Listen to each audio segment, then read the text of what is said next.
Mon duel Star Wars préféré? Je pense que c'est celui entre le général Grievous et Obi-Wan dans le numéro 3. Anakin contre Obi-Wan dans le 3 aussi, je pense, parce qu'il est juste épique et puis la musique est incroyable. Mon duel Star Wars préféré est celui de Luke et Vador dans la Cité des Nuages. Ah, mon duel préféré pour moi, c'est Obi-Wan Anakin dans le 3. Le combat dans l'épisode 1 entre Darth Maul, Obi-Wan et Qui-Gon. On va dire celui qui m'évoque le plus de souvenirs quand j'étais petit, donc celui du Retour du Jedi. Entre Luke et Vador, ouais.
Je suis maître d'armes depuis un peu plus d'une dizaine d'années. Donc j'ai d'abord été escrimeur, fan de Star Wars, et il y a un moment donné où j'ai voulu un petit peu mêler ces deux passions pour créer une discipline un petit peu, on va dire, hybride. Donc je m'intéressais à l'escrime de spectacle, donc à tout ce qui tourne autour de l'escrime au cinéma et au théâtre. Du coup, c'était l'occasion de tester ça avec des sabres laser. Donc en 2014, on a commencé un petit peu à travailler avec les sabres laser, donc justement dans mon club à Bourg. Puis ça a été l'occasion de monter un véritable cours de sabres laser. On a vu émerger déjà aux États-Unis, je pense en premier, des écoles qui le proposaient. C'est arrivé très tard finalement en France, c'est à partir de 2015 on a vu émerger ça.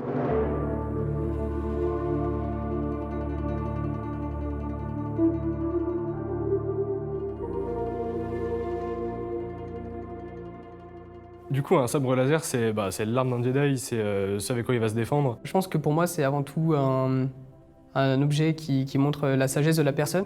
Fabrique lui-même, et j'aime bien un peu cette relation que chaque Jedi a un sabre laser qui correspond à sa personnalité. Étant donné que c'est une partie du Jedi en fait, c'est son sabre laser, c'est le cristaux Kyber qui réagit au Jedi, donc c'est son arme et il ne doit jamais s'en séparer. C'est l'arme de combat par excellence, une arme noble qui, même si elle tue, va pas tuer à distance. Deux personnes vont se rencontrer, combattre au corps à corps, et après, un va rester. Sabre laser en français, c'est lightsaber en anglais, donc c'est déjà pas tout à fait la même chose. Donc sabre de lumière, c'est une arme déjà fictive au départ, faut pas oublier ça, qui est capable de couper tout et n'importe quoi avec une facilité déconcertante. Nous, on essaye au niveau de nos cours de partir du principe de cette arme fictive, même si aujourd'hui c'est un simulateur, on va dire, de sabre laser qu'on a, qui aujourd'hui une poignée en aluminium et une lame en polycarbonate, et avec une LED pour illuminer et puis pour faire l'illusion d'un vrai sabre laser.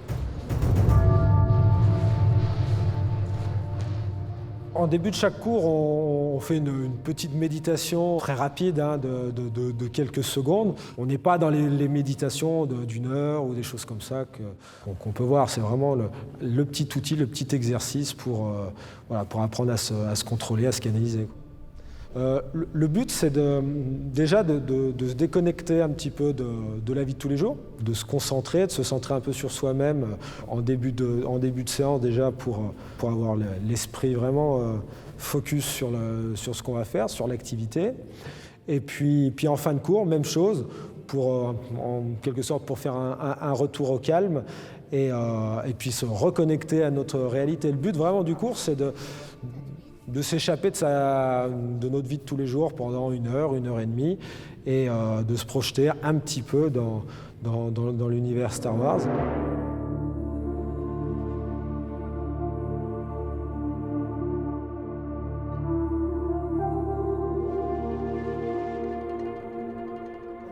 ce pied-là, c'est ça? Alors, faut que je fasse comme ça. Donc à Lyon, on propose 3 cours cette année. Donc il y a un premier cours pour les enfants. Alors les plus jeunes, c'était 5 ans, donc c'est vraiment petit. Hein. C'est un cours un peu mixte. On apprend à manier le sabre sous des petites formes, des petits katas, des petites choses comme ça, des petits combats chorégraphiés. Donc là où on apprend un petit peu les rudiments de ce qu'est être un Jedi, et puis tout en s'amusant, quoi. Puis en jouant sur l'imaginaire un petit peu des enfants qui ont déjà vu soit les films ou soit les séries animées. Après, on a deux cours qui sont pour les adultes. Donc cette année, on a un cours qui est spécifique pour les combats chorégraphiés. Donc là où, même chose, hein, on apprend à manier le sabre laser, puis on apprend à mettre en place un combat. La plupart du temps, c'est en duel. Après, ça peut être en trio ou même un combat de groupe, à le mettre en scène. La seule limite, en plus des capacités physiques du pratiquant, c'est vraiment l'imagination. Et on est plongé dans l'univers avec les costumes, la musique, les sabres. Et là, on crée quelque chose. Et après, moi, le voir en vidéo ou quoi, ce qu'on arrive à faire avec les amis, c'est vraiment tout le côté univers où on est vraiment plongé dedans. Vraiment, la chorégraphie, c'est l'univers Star Wars avec les costumes, les chorégraphies et l'imagination qu'on peut avoir. Pour le côté aussi passion de Star Wars, des Jedi, des Sith et tout ça, et du sabre laser en général. Bien souvent, par contre, c'est pas des sportifs. Bien souvent, les gens qui franchissent la porte ici, c'est des gens qui ont soit jamais fait de sport, ou soit qui n'en ont pas fait depuis très longtemps. Et par l'intermédiaire de cette activité-là, se mettent ou se remettent à une activité physique, en oubliant un peu le côté justement sportif et physique, en trouvant ce côté plus ludique par une arme imaginaire qu'on a su adapter à notre réalité. Être un Jedi, ouais, ça demande des responsabilités, on va dire.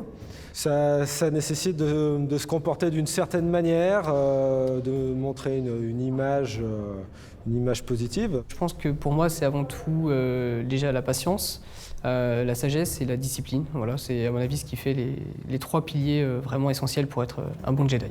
C'est avant tout l'abnégation. On ne va jamais chercher à se mettre en avant. On est vraiment là pour les autres, pour maintenir l'équilibre. Pour un Sith, la puissance, la force et la domination. Pour un Jedi, on serait plus au niveau de la compassion et malheureusement des fois de la passion, même s'ils s'en rendent pas compte.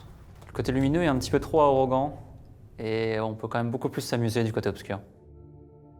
Au-delà d'être simplement une discipline qui ressemble à l'escrime, c'est avant tout du plaisir, comme tous les sports en général. Je pense qu'on peut mettre beaucoup d'énergie finalement quand on est vraiment dedans. On se prend vite au jeu en fait. Franchement, quand on te met un sabre laser dans les mains, vraiment le premier réflexe c'est juste incroyable en fait, la sensation que tu as. Ça te ramène un peu à ton enfance. C'est assez grisant de réussir vraiment dans un enchaînement de parades, d'attaques, réussir à toucher vraiment l'autre. Avec un sabre laser, c'est très agréable comme sensation. Et on ne fait pas juste un sport, on s'imagine dans un autre univers, et même quand on combat, on est dans cet univers. Et ça donne une occasion que, pour moi, les autres sports peuvent pas ou plus difficilement faire. Ça demande une bonne endurance, une bonne condition physique. Surtout quand, comme moi, on ne fait pas beaucoup de sport, donc c'est vite assez fatigant. Souvent, pour la chorégraphie, on va essayer de rajouter quelques acrobaties. Donc ça va demander quand même un entraînement avant pour être au top. Et la mémoire aussi. Peut-être là où ça pêche le plus pour ne rien oublier dans la chorégraphie. Ça implique aussi du coup une posture, une tenue, essayer d'avoir la voix qui va avec, essayer de trouver les bonnes choses à dire au bon moment. Beaucoup de répétitions, d'entraînement, c'est un apprentissage qui est long et du coup c'est vraiment à terme de patience qu'on peut déboucher sur des trucs assez sympas.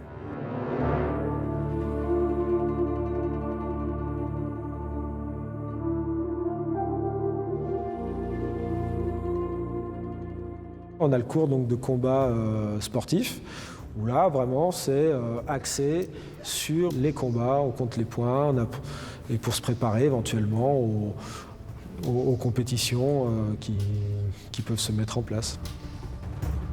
Dans la pratique de la discipline, on reprend un petit peu la terminologie de l'univers Star Wars. C'est vrai que dès que j'ai la possibilité de placer des mots qui sont en référence avec l'univers Star Wars, je le fais avec plaisir. Nous, dans notre pratique, je suis pas trop attaché quand même à être très très précis sur par exemple les différentes formes de combat qu'on peut retrouver dans l'univers Star Wars, qui est quand même à la base pas mal de la littérature pour les bouquins, pour les comics, pour les choses comme ça. Nous, c'est pas forcément notre je ne vais pas dire notre délire, mais notre habitude. Ouais. Je peux citer la forme de base qui est un petit peu commune à tout le monde, c'est le Sitcho. Après, il va y avoir l'Ataru, le Makashi, et les choses comme ça. Mais après, encore une fois, pour moi, c'est plus des attitudes. Par exemple, il y a celui qui va être plus offensif, l'autre plus défensif. Pour moi, c'est plus des attitudes de combat qu'une façon de combattre différente. Mais je pense que ça va un petit peu plus loin que le simple fait de faire un cours d'épée lumineuse avec lesquelles on s'amuse. On a un certain nombre de valeurs à véhiculer, un comportement, une façon d'être. Je pense que c'est tout ça, ça va un peu plus loin que simplement faire du sport, quoi. Réussir à tenir dans le temps, dans l'échange, et être assez inventif pour réussir à percer la défense de l'adversaire et à toucher. Les marques de contact, on ne va pas forcément utiliser les mots exacts. Dans les combats sportifs, ça a été repris au niveau des règles fédérales, puisque les différentes zones rapportent un nombre de points différents. Donc ça a été plus repris par rapport à la comptabilisation des points, plus que sur la terminologie exacte, quoi. Les difficultés aussi, je pense que c'est de ne pas non plus y mettre trop de force, parce que c'est quand même c'est pas vraiment un combat qu'on ne veut pas non plus faire mal à l'autre. Et on a tendance, je pense, à vite vouloir passer toute son énergie dans les coups qu'on met. Je pense qu'il faut quand même faire attention à l'autre qui est en face. En sport pur, c'est qu'on ne se base pas sur un sport qui existe déjà. C'est-à-dire qu'on va rencontrer des personnes qui ont fait du kendo, qui ont fait de l'escrime, qui ont fait de la canne d'épée. Et chaque combattant a un style vraiment différent. Et il faut s'adapter aux combattants qu'on a en face. Chaque sport a ses particularités. C'est justement ça qui est bien, c'est que maintenant ça a été reconnu comme un sport. Donc c'est vraiment cadré. Il y a des mouvements à savoir, à connaître. Donc après, ça demande du cardio, de la technique. Ça demande beaucoup de choses en fait. Et oui, ça en fait pour moi un sport complet et difficile à maîtriser. Au-delà de la performance de gagner un combat, de mon point de vue, c'est de réussir dans un combat où il y a plein d'incertitudes, c'est de réussir à reproduire finalement un combat qui se rapprocherait le plus possible de ce qu'on pourrait voir dans les films Star Wars, mais sans que ça soit justement chorégraphié. Ça, je trouve que c'est intéressant. Et c'est tout là le travail sur les règles et le règlement pour réussir à arriver à ça.